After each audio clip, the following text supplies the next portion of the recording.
Hello everyone and welcome to this latest video discussion as part of the RICS Tech Partner Programme. My name is Andrew Knight and I've been with RICS for over 13 years now.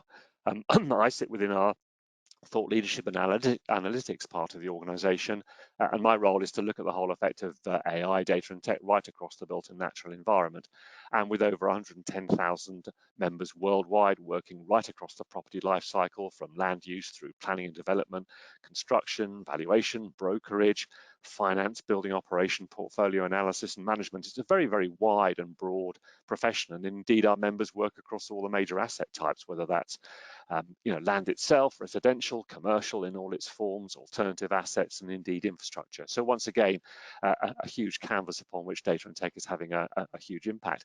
And today I'm really glad to have Paul join me from GeoSmart. So welcome to the call, Paul. Hi there, thanks Andrew. Pleasure. And it's always nice before we sort of get into the bits and bytes and the more technical side, just have a bit of a kind of a thumbnail sketch of you and your backstory and just a brief introduction to GeoSmart. Yes, so I'm Paul. I'm a sort of a hydrogeologist and flood risk specialist, managing director of GeoSmart Information. We were set up as an environmental information business in 2014, and really we create our own data. We sort of provide flood data and analytics for the commercial property industry, asset managers, sort of planning applications and development. And so we create the data, analyze it, and then give advice on how to manage the risk. Really, that's essentially what we're about.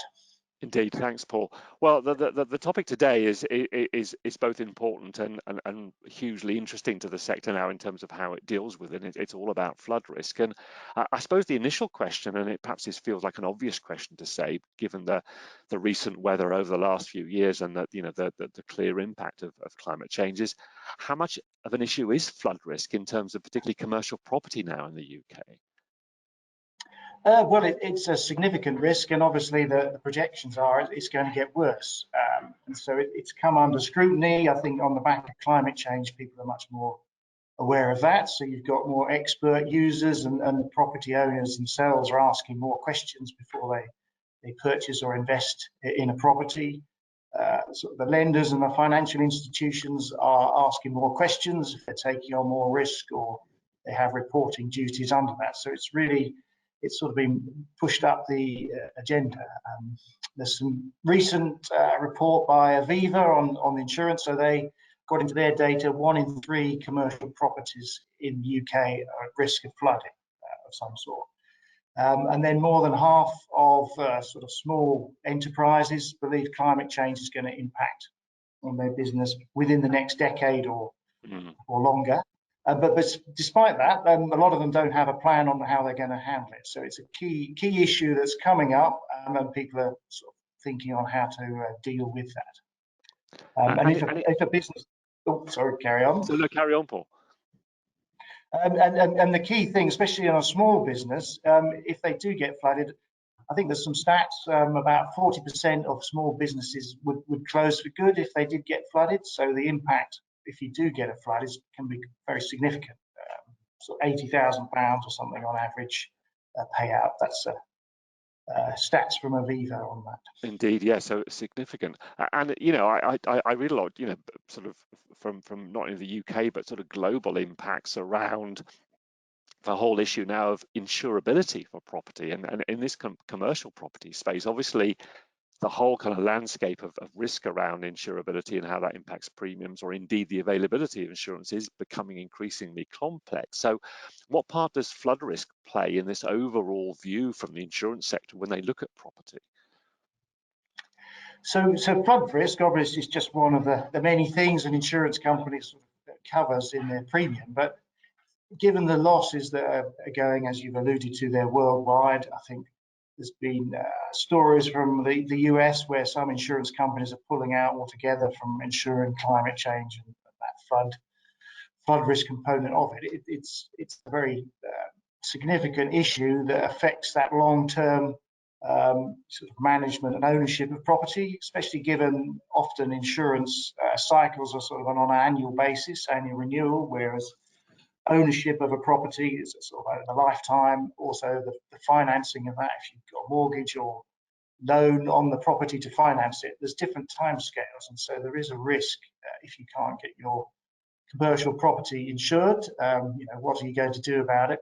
And the climate change is set to make that worse. So insurance companies are responding to that. They might increase the premium, or they may increase the excess that the property owner is holding, and they may not really realise what that means in terms of that risk each year.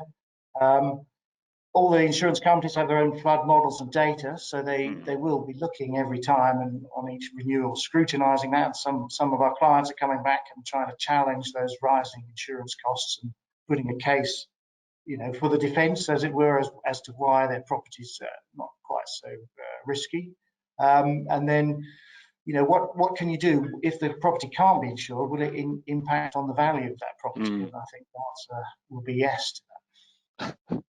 Now, obviously, the insurers are clearly taking a very, very keen interest. That's probably an understatement in this whole kind of subject matter. And you've talked obviously from your client perspective in terms of obviously the asset managers who are owning commercial properties for, as you say, quite long, extended periods of times in many cases. I mean, how are they responding to this change? Well, how are they viewing flood risk? Have they really woken up to this, or is it slightly kind of, I know it's that horrible phrase, the boiling frog? I mean, is it this sense that they're only beginning to wake up to what this means in terms of the effects of it? I think there's more and more pressure on them to consider it, and there's more information that people are to be made aware of. So when they're sort of purchasing a property, obviously everyone wants to look into the risks and adjust the value the price they pay for commercial property. And then on the other side, if they're divesting themselves of that property, they will know that they need to provide some information, and the people acquiring it will be looking into it in detail. And then asset managers, it really goes down from the property level. So those individual facilities or asset managers need to see, well, what impact will flood risk have on the day-to-day operations of that site, and sort of on the wider return that they can get from renting out those properties, etc.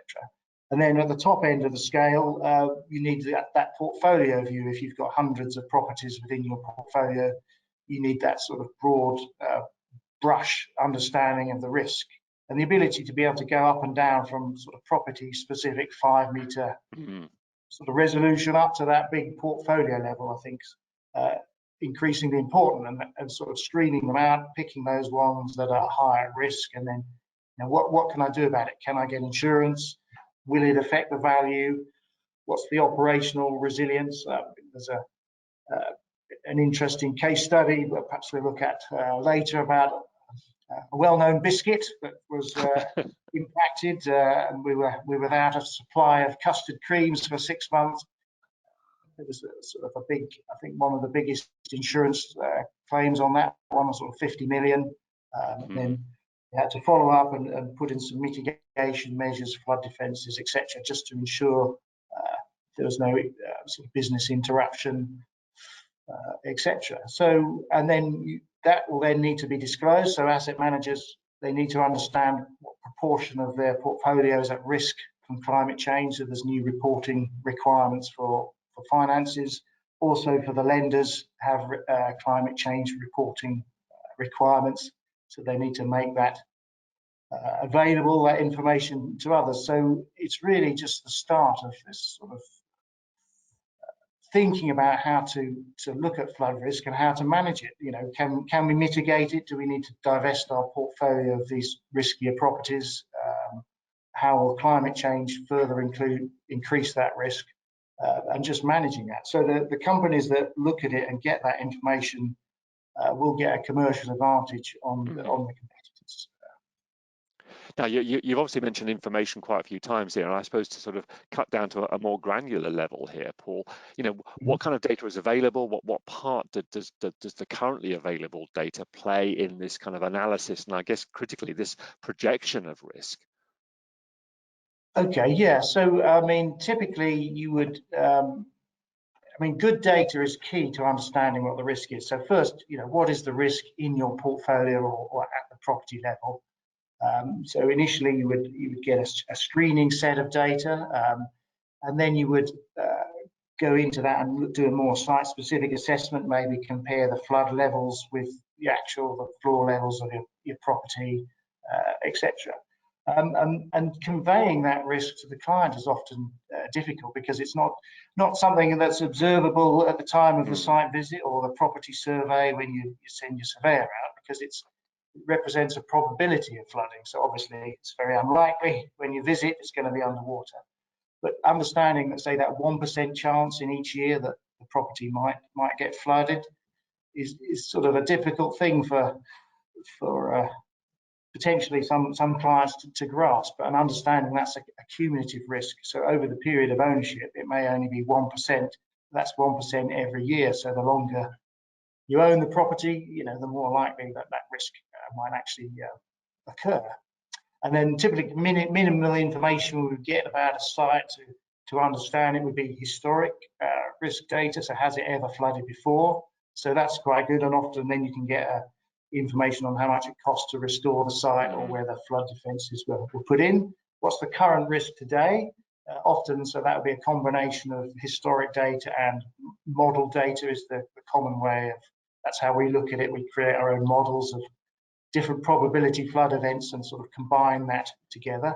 So we get a risk in terms of the depth of flooding. We do a cost calculation, how much it might cost to restore the building. And then we look at the future flood risks from climate change. So is it going to come from a low risk into medium or to high risk, over the next 50 years?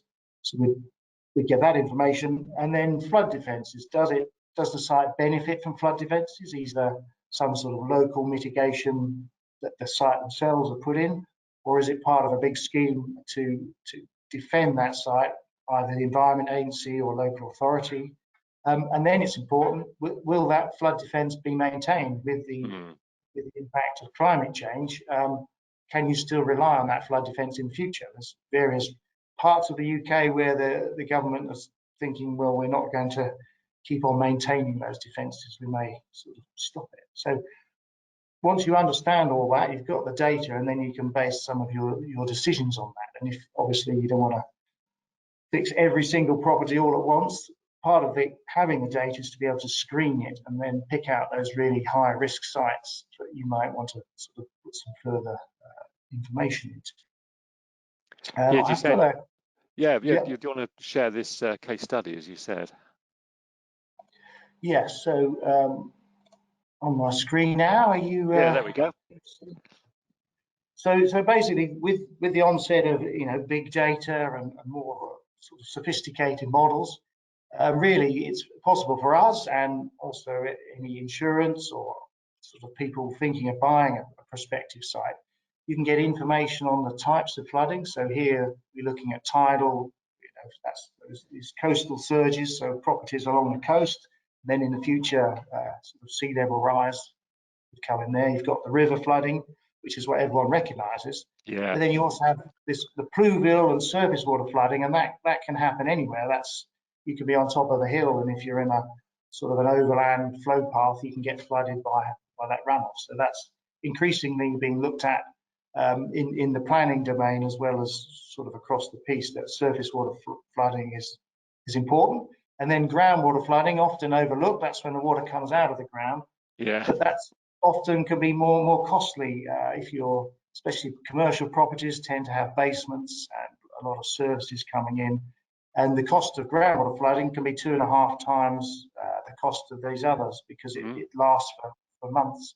So just understanding those sources of flooding can really help you sort of manage your site and consider what type of mitigation measures you put in. So what you're seeing in the center of the screen there at the moment, that would be the biscuit factory where we made the famous custard creams and ginger nuts, etc. So this is based up in Carlisle. And so if you sort of owned a suite of industrial assets such as this one, you would get a report for each site. You would work out, are the key assets or the key pieces of infrastructure on that site, are they going to be impacted by that flood risk? The substation or the factory floor or whatever, or where you store the stock. can I do something about it? Would I put in flood defences, or is it just write it into my business continuity plan? Move all the stock when I get a flood alert. This type of thing, and it just adds that extra resilience to the property for sort of fairly minimal assessment. So, and then if your insurance company comes back and says, well, we're putting the cost up, you can say, well, actually, for X, Y, Z reasons, I've mitigated it, I've got a business continuity plan, and then maybe you might be able to sort of negotiate on that, as well as sort of peace of mind. So this data is available for the whole of the UK, so it's not possible really in the future to sort of ignore the flood risk. Exactly, even yeah. if you're on a map, even if you haven't flooded before, if the map shows that you are at risk, then other people will be considering that when they value your property or insure it. Indeed, So I just thought indeed. that was a useful insight there. Yeah, no, thanks for sharing that particular visual. Thank you. I suppose moving on, I mean, you've mentioned valuation a couple of times, and I guess it'd be really interesting to hear how you see flood risk beginning to affect valuation, because obviously for commercial property, it's one of a number of drivers in terms of the future income stream and other kind of issues. But as part of that mix of drivers of valuation, what are you seeing, and what do you think will increasingly be the effect of this flood risk on this overall valuation piece? Well, I mean, up to now, it's obviously driven by the market. So the market perception, and obviously, if a site has flooded historically, you do need to reveal that to any potential purchaser. So that's something that needs to be put out there. But there's sort of new guidance. I know the trading standards have put sort of a minimum requirement to reveal information about that property. So more and more there's a drive at the purchase acquisition stage to be made aware of these flood risk factors. So increasingly, when the valuation is done, then the valuer will need to have this information, requested from the seller, and then the purchaser is probably going to be getting their own information. And then on top of that, it's not just today's impact; it's what's climate change, and it may not just be the actual. If it does get flooded, it might be the perception of how risky that location is. So that's becoming more important in driving that market sentiment. But I think it's going to be a gradual process. It's not going to happen overnight. Obviously, the market has to adjust to all this. And then what can you do about it? If you've recognised an issue but you've put in mitigation measures, then maybe that will offset some of the impact on value. Indeed. And another thing also is a lot of commercial property obviously involves sort of financing of the asset. There may be loans involved, so there may be increasing look from those financing companies on what the risk that they're actually holding. Up until now, they may just assume it's a credit risk and it's not their business, but potentially in future they may take sort of more notice of what the risk is on the site and do some of their own due diligence on that. Indeed. And Paul, I'm fascinated to know, because clearly that on one level that the data at the moment is telling us what we think the current risks are, but I'm really interested to hear about the kind of sort of, not correlation per se, but I think more about the kind of implications of climate change prediction models and what's that's going to do to future flood risk. Because I presume what you just showed us was kind of the current sense of play in terms of that particular site in Carlisle, what those various risks are. Do you have access to really how projections will be changing that and giving us that kind of future state, that future look of what the risks might look like? Yes, I do actually have another visual with some graphs on it. If All right, okay, yeah. I'm a very visual sort of person. Are you seeing something that says climate change? Yeah, the climate change scenarios models. Yeah. Yes. So what we do, we've taken information. So we use the best available. I think it's UK CP18 data. So the Met Office and the Climate Change Centre have done a lot of modelling and looking at sort of three or four main scenarios, which they follow these representative concentration pathway. So that's Right. basically how much CO2 is going to go into the atmosphere. And with the CO2 increasing heat and energy in the atmosphere, more moisture evaporates and held there, and then you get more rainfall. So generally speaking, wetter winters and drier summers.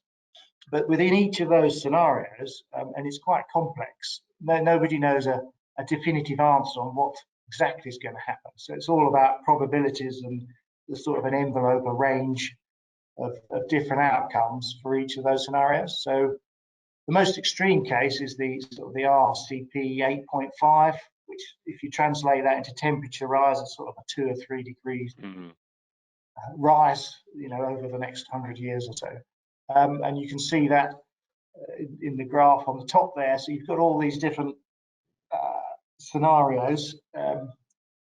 They tend to diverge more. So after 2050, the more extreme 8.5 scenario sort of keeps on going up, and then you get more extreme events sort of coming down the line.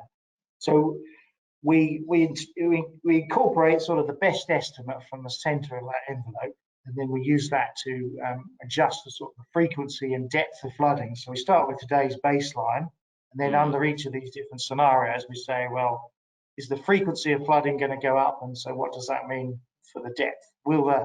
Will today's 1 in 100-year event become, the 1 in 30-year event, in the next 20 years, what have you? So in terms of practical implications, we're talking about, say, sea level rises of 0.5 meter, occurring over the next 50 to 100 years, possibly more. I think every year we hear from the climate change community sort of globally that conditions are worse than they thought, and we're not on track to cut our emissions. So some of these more extreme scenarios may be becoming more likely as we go along. And peak river flows sort of increasing 50 to 100% across the UK. That's some of the guidance issued by the Environment Agency under their sort of river basins. They've got all this information available. So our role as a sort of an analytics business is to take all the best information from these academics and the Environment Agency and the Met Office, and we translate those climate changes into what's the change to the flood depth, and therefore the costs and the impact on that site scale. So that's what we do with the climate change info. And I mean, looking at looking at those graphs, that was very helpful. I mean, and I guess it sounds like a challenging question, but in many ways these are obviously models. But what's your view at a kind of general level about the amount of tangible data that drives that models? Clearly, there's always a degree of estimation and projection by definition. But what's the tangible database that these things start from? So we've got records across the UK. You have river flow data from gauging stations across the UK. You've got very good coverage from sort of rainfall, historic rainfall events. Obviously, sea and tidal variations are all modeled. So you've got this information that extends back for the last sort of 40 to 100 years, depending on the location, etc. So that data forms the calibration, as it were, and you get statistics from that, and then that's used to inform these climate models, which are sort of big scale, what's happening over 30 years, and then they're refined down to what's happening at the river basin scale. So they're all, there's uncertainty in all the models, but that's incorporated in the modeling, and you come up with a sort of the mean, the most likely impacts, and then you have a high, medium, low scenario. So it gives you that range of what might happen, and then you interpret that from into the future and think how it's relevant to your particular site. So it's all based on historic actual data that's used to calibrate these models that are run. What the site topography is, so that's real hard data. You've got the surface of the UK is very well mapped, so that's data, and then you constrain these models by that available data that you've got. So it's pretty good, but obviously it's all about reducing that uncertainty. Indeed. And I suppose we do benefit from the fact, as you say, that we have a very well mapped territory, and we also have, compared to a lot of other countries, a lot of historical data, don't we, in terms of river flows and rainfall. So I suppose that at least we do have a reasonably good historical set of data, don't we? Yes, so that means in the UK we can get quite high resolution model results, so 5 meter, etc. Whereas some of the when you're talking about the big sort of asset managers or insurance companies, they like to have a big global model where they can compare the same model across multiple countries. But obviously that has its drawbacks. Some of that resolution of the data is sort of 30 meters up to, Yeah. you know, so more coarser. So you can get the sort of the big picture, but relating that big picture in a poorly mapped country with minimal sort of supporting data is much harder to translate that to a specific property impact and management. So Indeed. yeah, looking at different scales. No, I mean, even thinking about the UK, let's perhaps, you know, part of the global thing particularly, but then do you see, given, you know, it's a cliche, isn't it? Location, location, location. But, you know, obviously, you know, that the location of an asset, you know, it plays that critical role in assessing what the risk of flood is in its various forms. I mean, do you see this? We've talked about valuation, but do you see it ultimately driving any kind of adjustments to regional investment? Because clearly it's down to where the physical assets are, and certain regions will by default be more vulnerable than others. Are you seeing any hint of that, or do you think that is a future state where this kind of regional investment will have to look at these kind of risks? Yes, I mean the obvious one is the coastline. So that is, you know, that all the coastal properties will be up for review, bearing in mind sort of climate change. It's one of the more things we've got a better handle on is what we think sea level rise might do. So it's sort of inevitable. And then will the political thing? Will the flood defences keep on being extended and lifted to cope with that 0.5 metre rise, for example, or more in sea level? Obviously, the places that where the money is. So London has the Thames barrier, and we can't see that they're going to keep on investing in improving in that. But other cases where, you know, it's a cost benefit analysis where maybe not that concentration of infrastructure and value, then there's less likely to be investment. Low-lying areas, you know, around the Wash and Lincolnshire, there's some communities that are particularly at risk, you know, given their location and elevation. So it will play out, but it'll certainly be a political issue. And just the fact we can't just keep building flood defences higher and higher. Owners relying on the government to protect them, and I think it's worth being armed with your own information, so that if the government doesn't deliver on the flood defences, then at least you've understood the risk and you can take your own steps if necessary.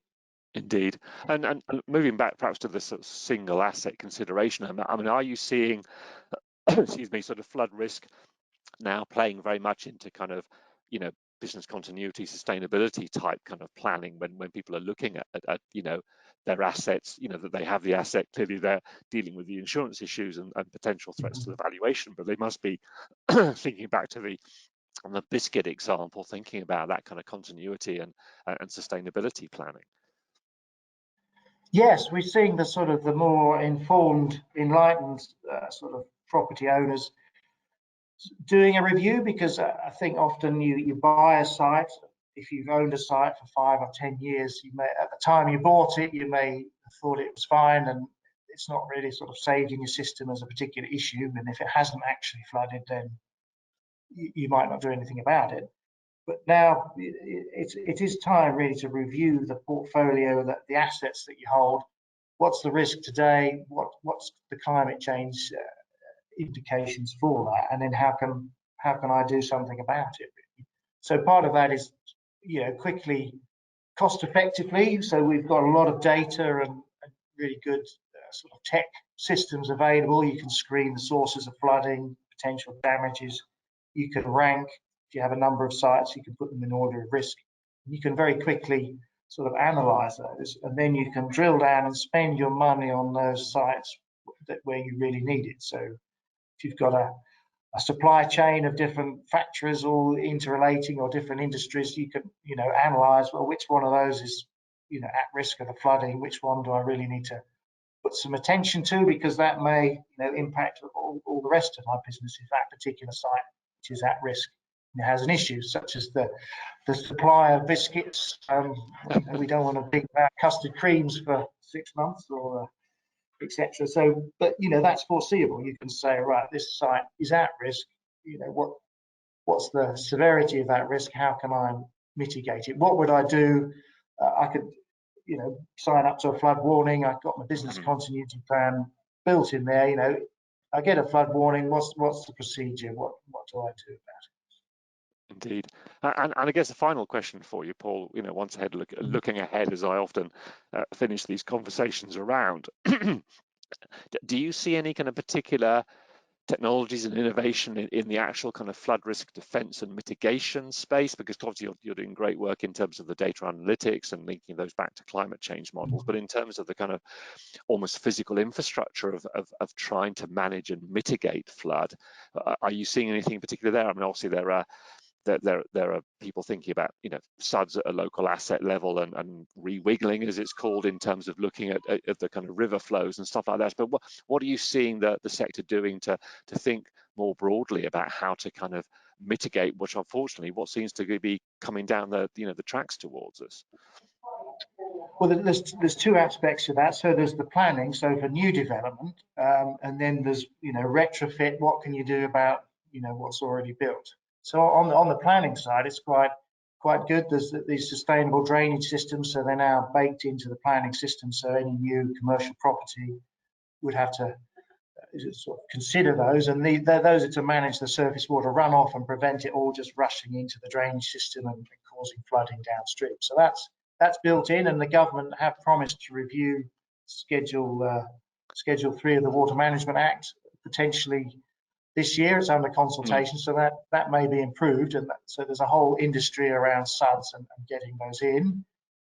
In terms of the retrofit, I think it's really getting people to analyse what their current risk is, and then we've got new regulation driving that. We've got trading standards, etc. If you're selling a property, you've got to provide more info, and then so there's now a building industry about what can be done about it. Increasingly, there's flood mitigation and sort of contractors who will then, once you've assessed your risk, they will come along and recommend flood doors, flood barriers, non-return valves, etc. So that industry is growing, and I think it's only going to increase. And then you've got sort of new firms like there's Flood Flash, who've got a link between monitoring levels and an insurance payout.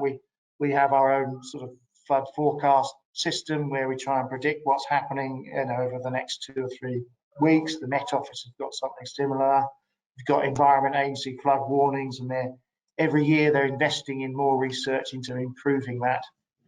You have the Internet of Things, where you've got sort of multiple flood gauges and rain gauges and sort of radar that can sort of really start forecasting, on a shorter timescale.